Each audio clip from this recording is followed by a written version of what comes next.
Firstly, those were shocking scenes to many. How nervous are you that they'll be repeated?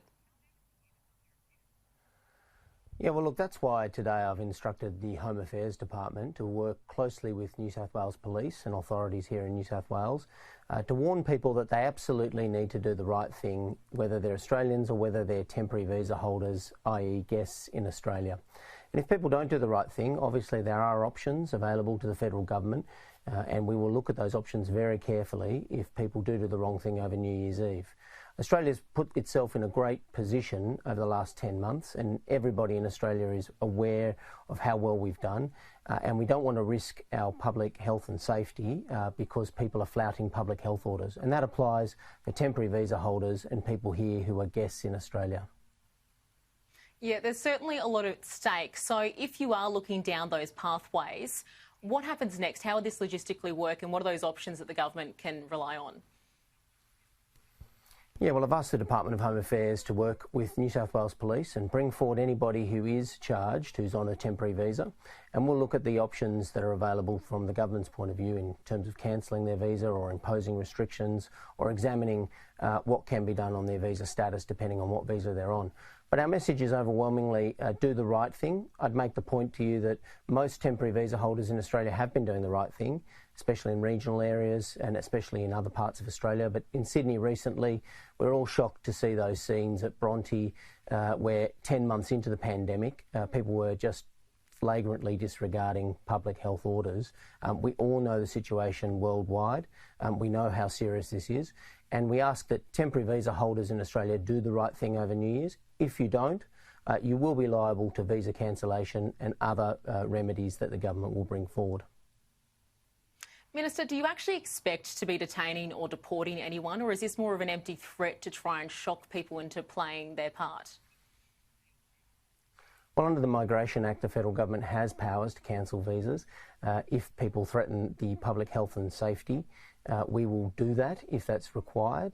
Obviously, we'll work with police and authorities, and the Department of Immigration and Home Affairs will work very closely with those agencies. We are ready to do what has to be done. If people are deliberately and flagrantly flouting public health orders, we will look at their visa status absolutely. And if they were to be deported or detained, who would foot the bill? Would that be the taxpayer? Well, obviously, the Department of Home Affairs during the pandemic has continued with deportations. We obviously have to deport people routinely. That's a normal part of the process of government. In the pandemic, that is harder, no doubt. But it doesn't mean that we can't continue with it, and we absolutely don't want to be doing it. I'll make it clear, this is a small minority of temporary visa holders who are doing the wrong thing. But if they continue to do the wrong thing or they're caught doing the wrong thing, we certainly will examine their visa status. I think Australians will be more than happy to deal with the consequences of removing people from Australia rather than having them stay and risk the public health and safety of others repeatedly in Australia. So our message is clear. Do the right thing on New Year's Eve. You've got a great situation in Australia where you're able to have a drink with your friends within the public health orders at home. You can have people around in Sydney.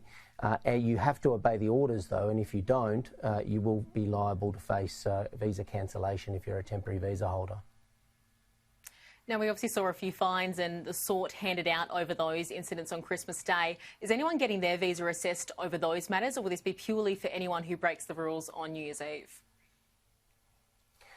Well, I've certainly asked the department to work closely with the New South Wales Police to bring forward anyone that they're aware of that has been in breach of their visa conditions, and we will be looking at anyone who has breached their visa conditions as we do routinely. So should police have IDs that you'll start those assessments straight away? Yeah, I've asked the Department of Home Affairs to bring forward those matters to me as they become aware of them. We work regularly with agencies across the country, and any temporary visa holder is subject to the same rules as any Australian. And if they flout the rules, obviously they're subject to visa consequences as well as other consequences. And Minister, just finally, how would you describe the way the state government has handled the outbreak in New South Wales? Well, the Berejiklian government is doing a fantastic job of handling the latest outbreak, and I want to thank people on the northern beaches in particular who are doing the right thing. They've done the right thing over Christmas, they're doing the right thing now, and overwhelmingly Australians have been doing the right thing since the beginning of this pandemic. But the New South Wales government has been particularly good at managing the situation. Its contact tracing is world leading. And it's doing a really amazing job of identifying those venues and managing the risk of COVID in a big city like Sydney. And once again, that's why we ask temporary visa holders and people who are guests in Australia to do the right thing. Most of them are, and we thank them for it. For those that aren't, we will be looking at your visa status. Alex Hawke, Immigration Minister, thank you very much for your time. Thanks so much.